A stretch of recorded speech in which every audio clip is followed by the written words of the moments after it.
the conquering hero returns. And with hardly a scratch on him. I may have picked up one or two. Well, the fact that you came straight to me instead of visiting our resident physiker suggests that you picked up something more important. A scent. The scent of Waloeders. The very same. But whatever plans Kupka was hatching with the Royalists, he took them to his grave. As did his men. Slaughtered by the orcs who'd taken over the Fang. Orcs, Vivian. I've never seen such creatures in Storm before. The Waloeders must have ferried them over from Ash, but why? Why work to rescue Kupka only to invade his home, the mother crystal of an allied nation, and let both fall? It makes no sense. Do you know the tale of the blind men and the Adamantus? One can often be led astray by focusing too closely on individual details. One must instead see the bigger picture. And what bigger picture is there than my map?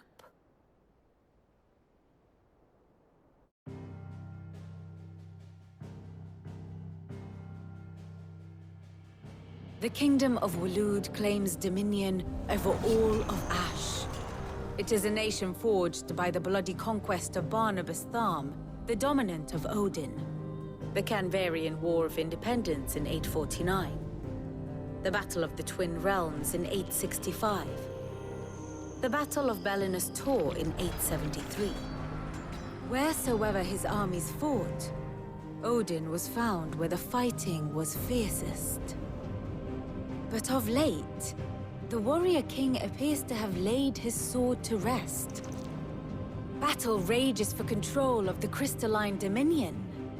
Yet Tharm sends not a single ship in support of his Dhalmekian allies. Meanwhile, the Blight ravages great swathes of Ash. Yet warlike Waloed shows not the faintest interest in laying claim to untouched lands. So why go to the trouble of sending an army of orcs into the heart of Drake's Fang, only to make no attempt to claim the Mother Crystal for Waloed? It can hardly be for lack of men. Tharm's armies rival any in the Twins. No. We have not seen the last of the Waloeder standard. Odin will ride again. It is but a question of when. And on that day, who will be trampled underfoot?